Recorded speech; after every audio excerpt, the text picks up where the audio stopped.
வந்து உங்கள்கிட்ட பேசி கேட்டுக்கணும் ஒரு ஆசை. கண்டிப்பாக தெரிஞ்சுப்போம் சார். அதாவது எங்களுக்கு என்ன அப்படின்னா, நீங்கள் எவ்வளோ விஷயம் பேசுகிறீங்க. ஆமாம். எங்களுக்கு அந்த வீராணை ஏரியை பற்றி சொல்லுங்கள். நாங்களாம் இந்த ஏரியாவில் தான் இருக்கோம். ஏன்னா இங்கே இருக்கிறவங்களுக்கே சில விஷயம் தெரிய மாட்டேங்குது. வீராணை ஏரி போய் பார்த்து சொல்றது என்ன, வாங்க வீராணை ஏரிக்கே போவோம். நேரடியாக வீராணை ஏரி ரொம்ப சந்தோஷம், ரொம்ப சந்தோஷம். வாங்க போகலாம். நம்ம வந்து பேசுவோம் வாங்க. நீங்கள் பார்க்குறீங்க பாருங்க, இதுதான் வீராணை ஏரி ஆரம்பம். இதுதான் ஆரம்பம். சரி சரி. தண்ணீர் வந்து எங்கேருந்து வருதுன்னா வடவாத்துலேருந்து வருது. நாம் கேள்விப்பட்டிருப்போம், காவிரி பெருக்கெடுத்தால் கொள்ளிமிடம் கொள்ளிடம்னு சொல்லுவோம் இல்லைங்களா. அந்த கொள்ளிடத்துல வந்து காவிரி கொள்ளிடத்துல வந்து கீழணை இருக்கு. அந்த கீழணை அணையிலிருந்து வடவாருக்கு தண்ணி வந்து அந்த தண்ணி தான் வந்து இங்க வருது. இதுதான் தோற்றுவாய். இந்த வீராணை ஏரியினுடைய தோற்றுவாய் என்பது இதுதான் ஆரம்பம். இந்த வீராணை ஏரி வந்து இப்போ இந்த நாம் இருக்கிற இடத்துக்கு பேர் வந்து, இந்த ஊருக்கு பேர் லால்பேட்டை. லால்பேட்டையில தான் வீராணை ஏரி ஆரம்பிக்குது.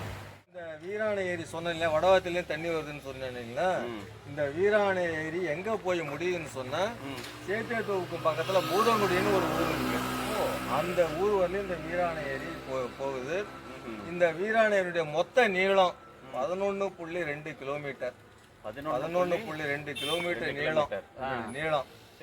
அகலம் வந்து 4 கிலோமீட்டர். இப்ப நாம வந்து நான் ஏற்கனவே ஒரு பதிவு போட்டிருந்தேன், பார்த்திருப்பீங்க. பெருமாள் ஏரியை பத்தி போட்டிருந்தேன். அந்த பெருமாள் ஏரியுடைய நீளம் வந்து 16 கிலோமீட்டர். இதை விட நீளமானது. ஆனா வந்து அதனுடைய அகலம் வந்து 1 கிலோமீட்டர் தான். அதனுடைய அதிகபட்ச அகலம் 1 கிலோமீட்டர். ஆனா இதனுடைய அதிகபட்ச அகலம் வந்து 4 கிலோமீட்டர் அகலம் உள்ளது. ஆமா. அதோடு இல்லாம அந்த பெருமாள் ஏரியை வந்து ஒரு மன்னனால் கட்டப்பட்டதுன்னு சொன்ன, சோழ மன்னனால் கட்டப்பட்டது. இந்த ஏரியை வந்து வெட்டினது யாருன்னாக்கா சோழ மன்னன் தான். அதை வெட்டினான். அதாவது ராஜாத்திய சோழன் என்ற ஒரு சோழ மன்னன் இதை வெட்டினா. அந்த ராஜாத்திய சோழனுடைய அப்பா பேர் வந்து வீரநாராயணன். தந்தைக்கு சிறப்பு செய்யணும் அப்படிங்கிறதுக்காக அவன் வெட்டிய இந்த ஏரிக்கு வந்து வீரநாராயணன் ஏரின்னு சொல்லி வீரநாராயணன் ஏரி. இப்போ காலப்போக்கத்தில் சுருங்கி போய் இப்போ வீராணை ஏரின்னு தான் இப்போ நாம் சொல்லிக்கிட்டு இருக்கோம். இது எப்போ கட்டுன்னு சொல்லி நீ வெட்டினான்னு சொல்லி நீ கேட்பீங்க. கிபி 907ஆம் ஆண்டு. 907ஆம் ஆண்டு வெட்ட ஆரம்பித்து 953ஆம் ஆண்டு வெட்டி முடித்தான். அவ்வளோ காலம் ஆயிருக்கு இதை வெட்டுறதுக்கு. இப்போ 1117 ஆண்டுகளுக்கு முன்பு வெட்டப்பட்ட ஏரி இது, ஆரம்பிக்கப்பட்ட ஏரி. இந்த ஏரி மூலமாக இந்த பகுதி விவசாயிகள் எல்லாம் பயனடைந்து கொண்டிருக்கிறார்கள். வந்து வெட்டினது முக்கியமான காரணம் வந்து மக்கள் பயன்பாட்டுக்காக. ஆமாம், மக்கள் விவசாயத்துக்காகவே அந்த மன்னன் சோழ மன்னன் இந்த ஏரியை வந்து உருவாக்கி இருக்கிறான். நீங்கள் பொன்னியின் செல்வன் கல்கி எழுதின பொன்னியின் செல்வன் படிச்சிருக்கீங்க, படம் பார்த்துருக்கோம், சினிமா பார்த்துருக்கீங்க. அதில் வந்தியத்தேவன் குதிரையில் வருவாங்கள. உடனே இப்போ வந்து குதிரையில் வரக்கூடிய ஒரு இது இருக்கும். அந்த குதிரையில் வந்து வரும்போது இந்த வீராணை ஏரி கரையில் தான் வருவாங்க. இப்போ நாம காரில் போகிறோம் அந்த இடத்துக்கு. வந்தியத்தேவன் குதிரையில் வந்த இடத்துக்கு இப்போ நாம காரில் போயிட்டு இந்த முடிவை நம்ம ஆரம்பத்தை பார்த்துட்டீங்க. முடிவையும் பார்க்கணும்ல, அதே நாம் போயிட்டு பார்த்துருவோம். 11 கிலோமீட்டர். அதான் 1465 மில்லியன் கன அடி இதனுடைய கொள்ளளவு. 1465 மில்லியன் இந்த கொள்ளளவு. இந்த ஏரியாவை எல்லாம் வசதி. இந்த சொன்னோம் இல்லைங்களா, இது பூரா பாசன வசதி இந்த ஏரியாவில் தான் வரும். இந்த சாலையை பாருங்கள். இங்கேருந்து நாம் வந்து டி நெடுஞ்சேரி வழியாக சிதம்பரம் போயிடலாம். இந்த பாதை சிதம்பரம் செல்லக்கூடிய பாதை தான் அது. அப்படியே இந்த பக்கம் பாருங்கள், மேற்க பாருங்கள். வீராணை ஏரியினுடைய அதிகபட்ச அகலத்தை நாம் இந்த இடத்துல பார்க்கலாம். இப்போ நாம் வடக்கு பக்கமாக போனாக்கா அதனுடைய முடிவு, இந்த வீராணை ஏரியுடைய முடிவை நாம் வந்து அடையலாம். இன்னும் ஒரு 4 கிலோமீட்டர் 4-5 கிலோமீட்டர் போனாக்கா நாம் அந்த கடைசி பகுதியை பூதாங்குடியை அடையலாம். வாங்க போயிட்டு பார்ப்போம். பாருங்கள், நிறைய படகுகள்லாம் இருக்குது. மீன்பிடி படகுகள்லாம் நிறைய இருக்குது. தண்ணீரை பாருங்கள், தத்தளிச்சுட்டு அதாவது போல் எப்படி இருக்குது பாருங்கள். கிழக்கு நோக்கி செல்லக்கூடிய இந்த சாலையை பாருங்கள். இங்கேருந்து நம்ம பயணம் செய்தால் டி நெடுஞ்சேரி வழியாக நம்ம சிதம்பரத்துக்கு போயிடலாம். சிதம்பரம் சாலை தான் இது. அங்கேருந்து வரும்பொழுது சிதம்பரத்தில் வரும்பொழுது நம்ம வந்து கண்ணகுமார் அடையறதுக்கு இதுதான் வழி. இப்போ பாருங்கள், மேற்கு நோக்கி பார்த்தாக்கா வீராணை ஏரி. வீராணை ஏரியுடைய அகலம் அதிகபட்ச அகலம் 4 கிலோமீட்டர்னு சொன்னேன் இல்லைங்களா? அந்த அதிகபட்ச அகலம் இந்த இடத்துல தான் இருக்குது. இந்த இடத்துல பார்த்தோம்னு சொன்னாக்க இதனுடைய அகலம் வந்து 4 கிலோமீட்டர். வீராணை ஏரியை பாருங்கள், தண்ணீரை பாருங்கள், தத்தளிச்சுக்கிட்டு இருக்கு பாருங்கள். இங்கேருந்து தான் வந்து கடல் போல இருக்குது சார். இது கடல் போன்ற ஒரு காட்சி. இங்கேருந்து தான் வந்து மக்களுடைய சென்னை மக்களுடைய தாகம் வந்து இந்த ஏரியாவில் தான் தணிகிறது, தீர்க்கப்படுகிறது. சென்னைக்கு வந்து இந்த சென்னை வாழ் மக்கள் அந்த தண்ணியை நம்பி தான் இருக்காங்க அப்படின்னு சொல்லலாம். படகுகள்லாம் பாருங்கள், மீன்பிடி படகுகள் எவ்வளோ அழகாக இருக்குது பாருங்கள் இந்த காட்சி. இதில் தூரமாக பார்த்தோம்னு சொன்னால் நெய்வேலி வந்து தூரமாக தெரியுது பாருங்கள். இந்த புகைப்பூக்கிகள்லாம் வந்து இங்கேருந்து தெரியுது, பார்த்தாலே தெரியுது. நாம் இதனுடைய முடிவுக்கு இந்த வீராணையனுடைய எண்டு சொன்னோம் இல்லைங்களா, பூதாங்குடின்ற ஊர் வரும்னு சொன்னோம் இல்லைங்களா, அதை நோக்கி தான் நாம் போயிட்டு இருக்கோம். இப்போ நாம் கடந்து செல்லக்கூடிய ஊருக்கு பேர் தென்வாதின்னு பேர்.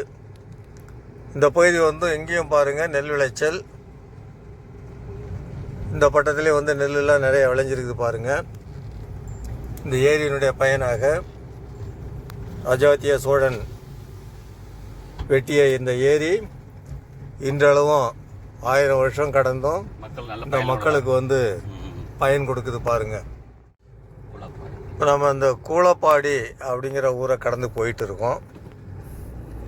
கூலப்பாடின்ற ஊர் இது.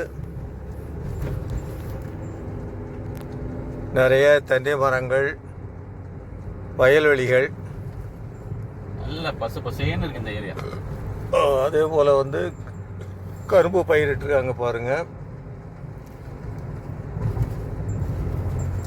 வழி நெடுக மாடு கட்டி போரடித்தால் மாளாது சென்னல் என்று, யானை கட்டி போரடிக்கும் எங்கள் அன்னை நாடு என்று சொல்வதை போல் அங்கே வந்து பாருங்கள், எங்கே பார்த்தாலும் நெற்குவியல்கள், குவியலாக எங்கேயும் நெல்.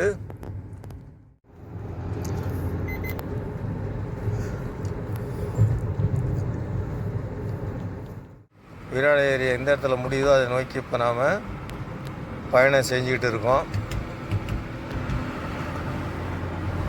இப்போ சாதாரண ஏரி போல் சுருங்கி போச்சு ஏரி. நெல் மூட்டைகளை பாருங்கள். விவசாயம் இதை பார்த்தாலே வந்து இந்த வீராணை ஏரியினுடைய பெருமைகளை நாம் வந்து அறியலாம். இந்த நெல் மூட்டைகளை அடுக்கி வச்சுருக்காங்கன்னு சொன்னாக்க இதுக்கு காரணம் வீராணை ஏரி தான். இப்போ நம்ம வந்து வாழைக்கொல்லையில் இருக்கோம். சாலை வந்து ரொம்ப அழகாக இருக்குது. இப்போவே இந்த அழகாக இருக்குதுன்னு சொன்னால் வந்தியத்தேவன் குதிரையில் பயணம் செஞ்ச காலத்தில் நிறைய எப்படி இருந்திருக்கும் கற்பனை செஞ்சு பாருங்கள். நிறைய மரங்கள் இந்த இடத்துல இருந்து அடர்ந்த காடுகளாக இருந்திருக்கும். மறுபக்கம் பார்த்தாக்கா அடர்ந்த காடுகள் இருந்திருக்கும். நாம் இப்போ வந்திருக்கக்கூடிய இடத்துக்கு பேர் வந்து நல்ல முத்தாம் பிள்ளையார் கோயில்னு சொல்லுவாங்க இந்த இடத்த. அந்த இடத்த இப்போ நாம் நெருங்கிட்டோம்.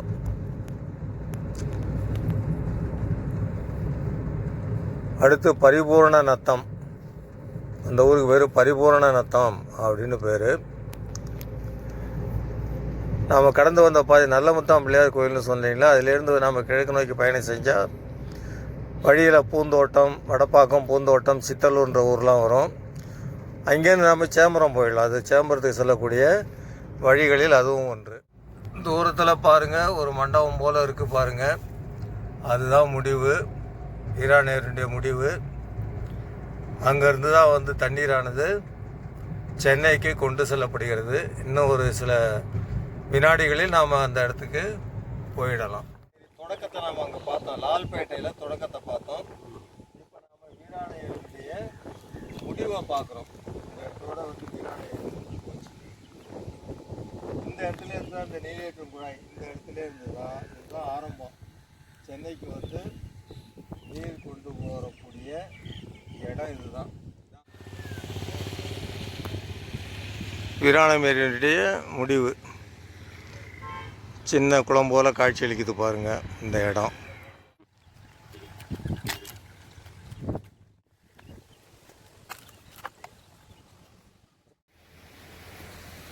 இந்த வீராணை ஏரியினுடைய உபரி நீர் இது வழியாக தான் வெளியேறுது. இது வடவாறு இங்கேருந்து வந்து வெள்ளாற்றில் போயிட்டு கலந்துடுது. உபரி நீர் வந்து வெள்ளாற்றில் போயிட்டு கலந்து கடலில் போய் கலந்துரும். அதுதான் அது உபரி நீர் மட்டும்.